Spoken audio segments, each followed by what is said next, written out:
പുനർജനി പദ്ധതി ഒരു CBI അന്വേഷണ ശുപാർശയുണ്ട്. ആ ശുപാർശയിൽ എന്താണ് CM-ന്റെ തീരുമാനം? അത് CBIക്ക് വിടാതിരിക്കുന്നത് കോൺഗ്രസ് മുതലെടുക്കുമെന്നുള്ളത് കൊണ്ടാണോ, അതല്ല CM-ന്റെ രാഷ്ട്രീയ മാന്യതയാണോ? പ്രതിപക്ഷ നേതാവ് പറഞ്ഞത് ഈ CBI അന്വേഷണത്തിന് വിടാൻ സാധ്യതയുണ്ടെന്നുള്ള വാർത്തകൾ വന്നപ്പോൾ ഞാൻ പേടിച്ചു പോയി എന്ന് സർക്കാരിനോടും മുഖ്യമന്ത്രിയോടും പറഞ്ഞേക്ക് എന്നായിരുന്നു അദ്ദേഹത്തിന്റെ പ്രതികരണം. അതിടക്കിടക്ക് പറയുന്നതായിട്ട് കേടുന്നുണ്ട്. എന്താ എന്താ അതുകൊണ്ട് ഉദ്ദേശിക്കുന്നത്? എന്താ അതെയാ. അപ്പോൾ ഏതായാലും അതിൻ്റെ നിയമപരമായ കാര്യങ്ങൾ പരിശോധിക്കുക എന്നുള്ളത് മാത്രമേ ഉള്ളൂ. ഇപ്പോൾ അതിനെപ്പറ്റിയൊന്നും പ്രത്യേകിച്ച് പറയാനില്ല. നമ്മുടെ സമയം ഏകദേശം കഴിഞ്ഞിരിക്കുകയാണല്ലോ. CBIക്ക് വിടുന്നില്ലേ? അല്ല, വിടുകയോ എന്നുള്ളതല്ല പ്രശ്നം. അതിൻ്റെ നിയമപരമായ പരിശോധനകൾ നടക്കണ്ടേ? ആ പരിശോധനകൾ നടക്കട്ടെ. എന്നിട്ട് തെരഞ്ഞെടുപ്പിന് അത്രയല്ലേ സമയമുള്ളൂ സാധാരണ. തെരഞ്ഞെടുപ്പ് അടുക്കുമ്പോൾ വളരെ തിരക്കായിട്ട് CBIക്ക് വിടുന്ന ചരിത്രങ്ങൾ നമ്മൾ കുറേ കണ്ടതാണല്ലോ. അത് ആ ഒരു ശീലക്കാരല്ലല്ലോ ഞങ്ങൾ. ആവശ്യമായ പരിശോധന നടത്തിയിട്ട് നമുക്ക് തീരുമാനിക്കാം. അതായിരിക്കും.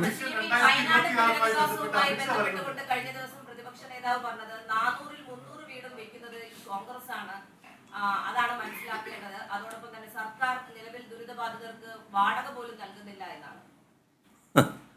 ഇപ്പം ഞാൻ സമയം കഴിഞ്ഞത് കൊണ്ട് ഞാൻ വിശദമായിട്ട് പറയുന്നില്ല. നമുക്ക് ഇനിയും വീണ്ടും പറയാമല്ലോ. പക്ഷേ ഒരു കാര്യം വ്യക്തമാക്കാം, ഇവിടെ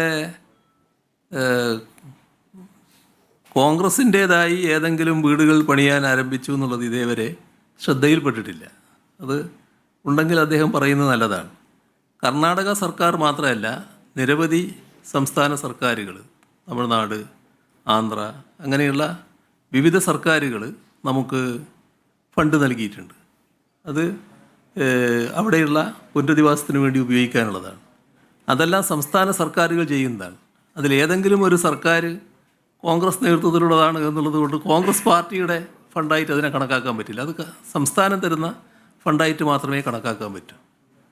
ഏതായാലും ഇവിടെ കോൺഗ്രസ് പ്രഖ്യാപിച്ച വീടുകളുമായി ബന്ധപ്പെട്ട് ഒരു വീടും ഇതേവരെ പണി ആരംഭിച്ചതായി കണ്ടിട്ടില്ല.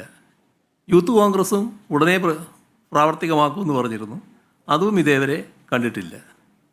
അതേസമയം മറ്റൊരു യുവജന സംഘടനയായ DYFI അവർ 100 വീട് പൂർത്തിയാക്കാനുള്ള പണം നേരത്തെ തന്നെ സർക്കാരിനെ ഏൽപ്പിച്ചിട്ടുണ്ട്. അതൊക്കെ പരസ്യമായി പറഞ്ഞ കാര്യങ്ങളാണ്. ബാക്കി കാര്യങ്ങൾ നമുക്ക് അടുത്ത ഘട്ടത്തിൽ കാണാം. അതാണ്